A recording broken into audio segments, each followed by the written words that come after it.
I do a lot of ultra marathons and Ironman triathlons. In fact, I was supposed to do a 100-mile race actually starting tomorrow morning, and that's been canceled. And because I'm always training, I always need to stay hydrated. So I always have a glass of water with me. Um, but I live with a woman, I've been married to a woman for 25 years who is very structured, and that makes her a little bit inflexible. And here's how that works at my house. I always have some water with me. Delicious and refreshing. But sometimes I have other things to do other than hold on to my water, and so I make the mistake of setting it down. That's my first mistake. I've lost physical contact with my beverage, and then sometimes I get working on things. I start working on an email or watching some Netflix, and that's my second mistake, because now I've lost visual contact with my beverage. And what do you think happens when I go back to get my drink? When I realize I'm thirsty later, it's gone. And when I ask my wife where it is, because it was always my wife, it's not my kids, they're not cleaning up after me. When I ask my wife where it is, does she calmly explain to me what happened to my drink? Absolutely not. She loses her mind. I don't know where your water is. There's been bottles and cups and cans sitting around this house for 2 or 3 weeks. They have things growing inside of them. Nobody helps around here except me, and maybe I did throw away your water, but if I did, I guess you could just go ahead and find another one, couldn't you? Whoa, whoa, whoa. Settle down, right? Quick conflict management tip. If when someone's upset, you'll just tell them to settle down. Works every time. I've realized that if I want to keep my water at my house, the only way to hold on to it is to have that Camelback backpack with the straw that comes straight up to my mouth, right?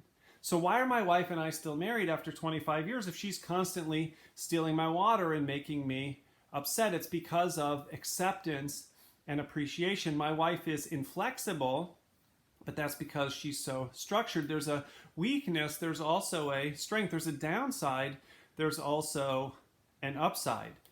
And the reason that we're still together is because I choose to accept and appreciate the upside instead of being upset about the downside. My wife is a lovely person. She just wishes the rest of us didn't live at the house with her, right? She's got all these Buddhist sayings like everything has a place and everything in its place. But if everything has a place it's supposed to be, then it means if it's not in that place, it's in the wrong place. That's inflexibility.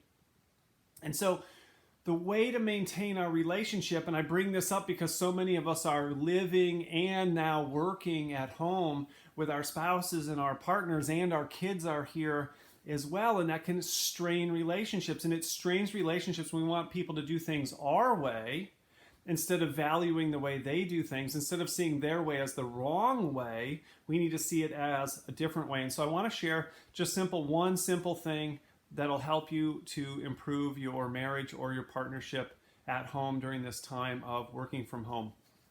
And it's simple. You just take a piece of paper and you write your name at the top, and you write the other person's name on the other side, and you draw a line down the middle, and you put it in your bathroom, you put it on your refrigerator, you put it on your dresser, somewhere where you both can see it on a regular basis. And every time the person does something that you appreciate, write it down. For example, my wife realized the other day that the dryer vent was clogged from the outside. We'd been cleaning it from the inside. The dryer didn't seem to be working. She found that it was clogged from the outside. She cleaned it out, and our dryer's working much better.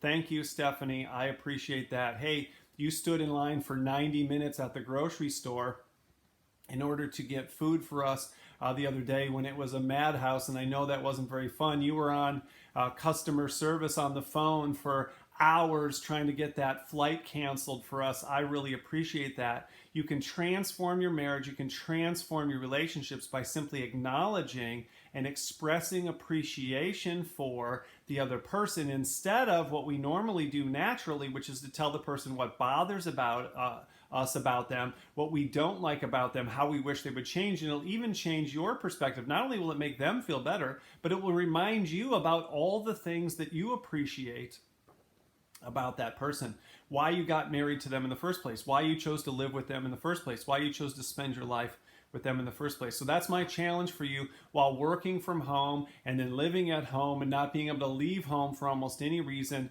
Make these for you and your spouse or your partner. Make these for your children. You could even do these as a family. Take time to think about, express that appreciation for the people that you love so that you remember why you love them and they remember that you do love them instead of taking them for granted. This has been Bed Talks.